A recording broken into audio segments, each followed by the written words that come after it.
نشهد أنه لا إله إلا الله وحده لا شريك له نشهد أن محمدا عبدك ورسولك صفيه من خلقه وحبيبه صلى الله عليه وعلى أهل بيته الطيبين الطاهرين وعلى صحابته الكرام ومن تبعهم بإحسان إلى يوم الدين. أوصيكم وأوصي نفسي بتقوى الله في السر والعلن يا أيها الذين آمنوا اتقوا الله حق تقاته ولا تموتن إلا وأنتم مسلمون. رب اشرح لي صدري ويسر لي أمري واحلل عقدة من لساني يفقهوا قولي ما بعد. My dear respected brothers, sisters and elders, I give you the salutations of the blessed day of Yawm al-Jum'ah. Assalamu alaikum wa rahmatullahi wa barakatuh. Indeed, all praise is due to Allah subhanahu wa ta'ala, and we send salutations upon His most beloved, Sayyid al-Kawnayn, Muhammad sallallahu alayhi wa sallam. Now, the current month we're in is Rabi' al-Awwal, although there's a plethora of debate on when the specific birth of the Prophet ﷺ was. And I'm not going to go into should celebrate and don't celebrate. No, do whatever you want. The thing is, who was the Prophet ﷺ? If you don't know that, what are you celebrating? Right? What are you remembering? And who was this individual? You imagine a person, if you can't imagine a person walking towards you and exactly his appearance, first study the Shama'il. What did he look like? Because there's a plethora, a very large amount of information that we are given by the Sahaba radiallahu anhum. And the thing is that we have this in our hearts that, oh yes, I love the Prophet ﷺ, I love him. And nobody over here would deny that they love him. But how much of his sunnah have you implemented in your life? How much of what he did do you do in your day? Right? And amongst everyone, we are all weak. I'm the weakest. Wallahi, this is not to put myself above anyone. But the thing is, how much of your day is centered around the sunnah of the Prophet ﷺ?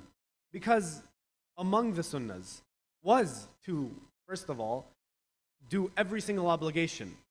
And that is the first and foremost thing. And the Prophet ﷺ saw a man that entered the masjid, and he told the Sahaba that this person, and he was a really old man, and he was dripping wet with water from wudu. He said, this person is going to Jannah. That person is a Muslim.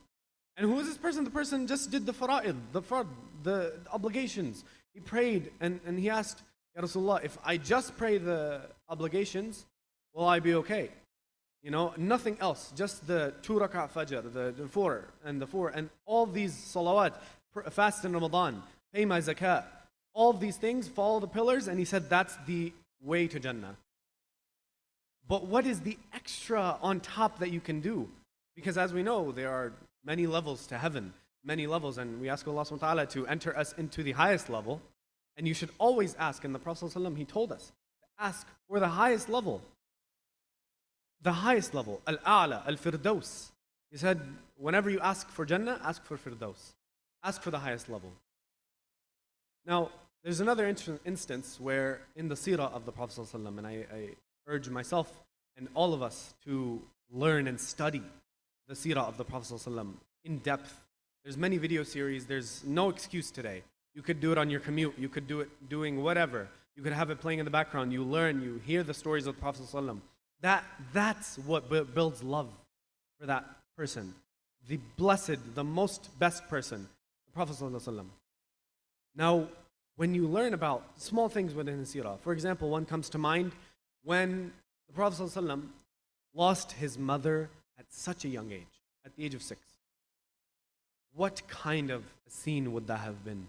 In the middle of nowhere, on a journey, his mother is dying, and this is a 6-year-old, sallallahu alaihi wasallam, and he, sallallahu alaihi wasallam, was just crying and crying. He said, Mama, let's go. And how is his mother going to tell him that she's dying? Maybe he doesn't even understand the comprehension of death. But some scholars, they say that instance, even the angels that were around that area, they would have been weeping. Because this is the most beloved to Allah. And look at the things that he went through. As a 6-year-old, as a child. He has already lost his father. He never met his father. And now here we are in 6 years of age. He's losing his mother. But his mother, Amina, radiallahu anha, she said one spectacular thing. She said, I may be leaving my son, but I'm leaving for the world a light that will light up the entire universe. And that is our Nabi. That is who we are celebrating. That is the person that would stand in the night crying for us, his ummah. He would say to his Sahaba, you guys, you are my Sahaba. You are my companions. But my brothers and my sisters are those who will believe in me, and they will not have seen me. And we believe in him. Every single person, every single day, should reiterate that I love the Prophet ﷺ. I love him, and I will do the extra mile to learn more about him, to do things that he did. One thing that comes to mind also in Surah Al-Ahzab, Allah subhanahu wa ta'ala mentions a few places in Surah Al-Ahzab. And one of those is, he mentions, إِنَّ اللَّهَ وَمَلَائِكَتَهُ يُصَلُّونَ عَلَى النَّبِيِّ يَا أَيُّهَا الَّذِينَ آمَنُوا صَلُّوا عَلَيْهِ وَسَلِّمُوا تَسْلِيمًا. It's a direct command to us. Whenever we hear يَا أَيُّهَا الَّذِينَ آمَنُوا, listen to it and think, what is that? What is that saying to me? Because I'm among those people. I am in that category of يَا أَيُّهَا الَّذِينَ آمَنُوا.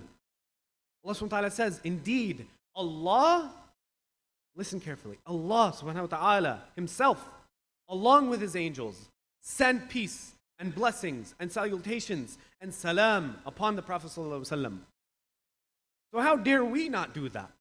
If it's a sunnah of Allah, a thing that Allah subhanahu wa ta'ala does, and the angels are commanded to do that, how dare we not do it?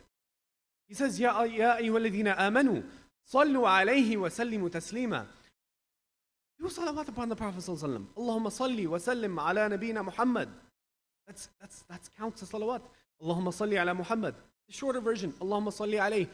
There's so many ways that you cannot get out of it. It's been made easy for you. That's among one of the ayahs within Surah Al-Ahzab. And one of the other things that comes to mind is that the Prophet ﷺ, everywhere in the Quran you see that Allah subhanahu wa ta'ala says, Inna arsalnaka. And whenever there's a kaf, it's directly talking to the Prophet ﷺ. Innaka la min al-mursalin, Surah Yasin. Innaka la ala khuluqin azim, Surah Qalam. Allah subhanahu wa ta'ala says, indeed you, Muhammad, are the best of creation. And we can also take that into the interpretation of mankind, but specifically to the Prophet ﷺ, that there's nothing like you, Muhammad ﷺ. He is the only one that went up all the way past the tree Sidratul Muntaha, and he passed that maqam where Jibreel, if he were to pass it, his wings would burn and he would burn. He would not be able to pass.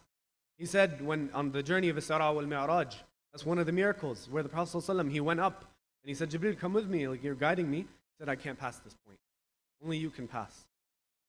It's a point where the Prophet ﷺ raised to the highest level where there was nothing between him and Allah. And the only one that did that was the best of creation, Sayyid al-Kawnayn, Muhammad sallallahu alaihi wasallam. And what difficulties did he go through? We ponder upon that because we see that this was an individual who loved us, although we are so undeserving of his love. But we believe in him, and we believe in his truth, that the Quran was revealed upon him for that very reason. The Quran was revealed to Muhammad sallallahu alaihi wasallam for that reason, that he is the best. Because if it was revealed to every single thing else in the universe, Allah subhanahu wa ta'ala mentions, Surah Al-Hashr, لو أنزلنا هذا القرآن على جبل. If we had revealed this Quran upon a mountain, the mountain, you would find the mountain crumbled into ashes and it would be in fear. Because this Quran is so heavy. إِنَّا سَنُلْقِي عَلَيْكَ قَوْلًا ثَقِيلًا, Surah Al-Muzammil. This is a very, very specific person, Sayyid al-Kawnayn, Muhammad sallallahu alaihi wasallam. And another instance that comes to mind is when the Prophet sallallahu alaihi wasallam would meet a person. This is just something that you can take today. That the Prophet sallallahu alaihi wasallam, if he was to meet you, you would feel as if he loves you the most. And that's it. There's nobody else in the world other than you to him. And he loves you the most. And we ask Allah subhanahu wa ta'ala to allow us to meet him and sit with him in Jannah. There's an instance where a companion came and he was asking, he felt so loved. And he said, Ya Rasulullah, like, he felt so loved. He was like, who do you love the most? And he thought, definitely the answer would be you. And the Prophet ﷺ, he was always honest. He would never want to lie or say anything. So he said, Abu Bakr, radiallahu anhu. And then he was like, oh, okay, maybe, obviously, yeah, Abu Bakr. And then he said, who then after that? And then he said, Umar, radiallahu anhu. And then after that, he got more sad. He was like, yeah, of course, they're great people.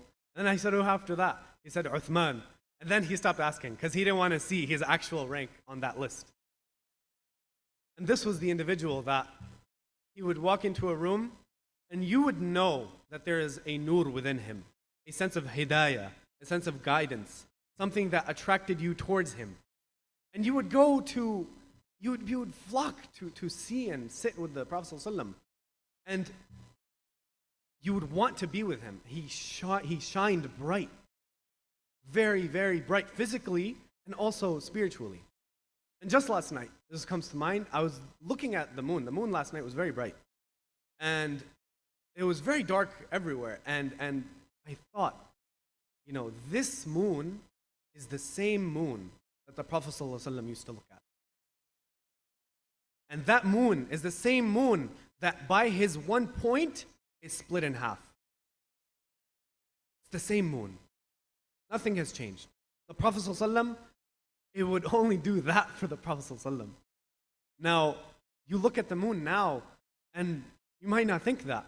But the thing is, you have to see signs of Allah subhanahu wa ta'ala and the signs of His fadl, His mercy, His grace upon you in every single thing. Especially within the Prophet ﷺ. And you can only do that if you learn about who he was and what he did for us. أقول قولي هذا واستغفر الله لي ولكم.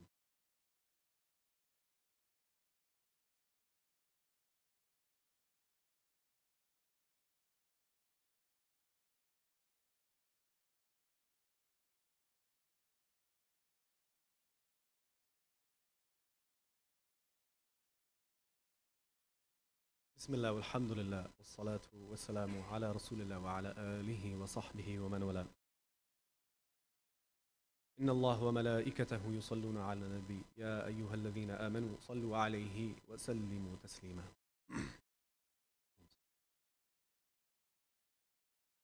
The remembrance of the Prophet ﷺ is definitely something that every single one of us has to implement into our lives a lot more. Because we go through our week and we might, sometimes be like, whenever you hear the name, of course, you say Sallallahu Alaihi Wasallam. But other than that, how much are you thinking, if I'm praying, am I praying exactly like the Prophet Sallallahu Alaihi Wasallam used to pray? Am I trying my best to get at least to 90% of what he did? And am I following all these sunnahs? Because now we lack in that. We say, sunnahs are, it's a sunnah, it's not fard. It's if I do the fard, that's enough. Allah subhanahu wa ta'ala shouldn't ask me more. No, that's a terrible mindset. The thing is that when you don't implement these into your life, what else is more important? What have you prioritized above this? Right? You say, the sunnahs are not actually, and then you go into the fiqh, how can I get out of it? That's not the question. The actual question is, how much do you have love for that person? The one that stood in the night. And Aisha radiallahu anha, she would ask, Ya Rasulullah, you're saved. You're saved. Allah subhanahu wa ta'ala has guaranteed you Jannah. And then he was weeping and he said, should I not be a thankful slave? And this is the person that Allah allowed, the Malik al-Maut, he walked in and he was asked, he was told by Allah, he said, knock on the door of the Prophet before you walk in. And if he wants to come, then let him come. But if he doesn't want to come, let him stay. That's the only person. Malik al-Maut, the angel of death. He went to the room, he knocked, and Jibreel was there. He said, Jibreel said to the Prophet ﷺ, he said, Ya Rasulullah, Malik al-Maut is outside, he's asking if he can come in. Ajib, that's been done for no one. And Malik al-Maut came in and he said, Ya Rasulullah, this is the only time that I was told to ask for a soul. Before I was just commanded. You're the only one that I have been asked. If you want to come, then you can come. If you don't, then I can leave you here. And the Prophet ﷺ, he said, Jibreel, what do you think? And Jibreel ﷺ said, Allah subhanahu wa ta'ala is eager to meet you.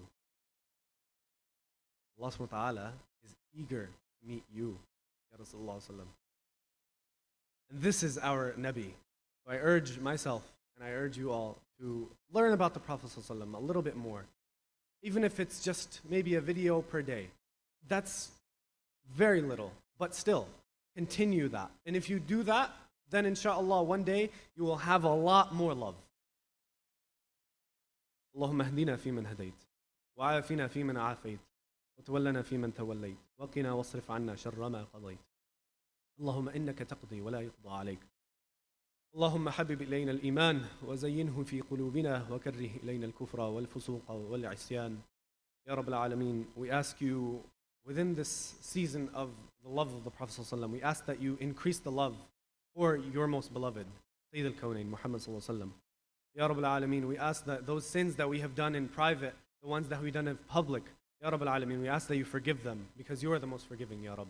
And if we are not to ask you, then who should we ask, Ya Allah? Ya Rabb al-Alameen, we ask that whoever has passed away within this past week and within the Muslim Ummah, Ya Rabb al-Alameen, we ask that you enter them into Jannat al-Firdaus, Ya Rabb al-Alameen. Specifically, today there was the janazah of the wife of Imam Jamal Shibli. Ya Rabb al-Alameen, we ask that you enter her into Jannat al-Firdaus without any hisab, Ya Rabb al-Alameen. Ya Allah, forgive her sins and give sabr to her family and the ones that she has left behind. Ya Rabb al-Alameen, we testify today that death is real. We testify today that every single thing that you have revealed in your Quran is true. Ya Rabb al-Alameen, allow us to act upon it. Allow us to come nearer to you. And Ya Rabb al-Alameen, we ask that you make none more beloved to us in our hearts than your most beloved, Sayyid al-Kawnayn Muhammad sallallahu alayhi wa sallam.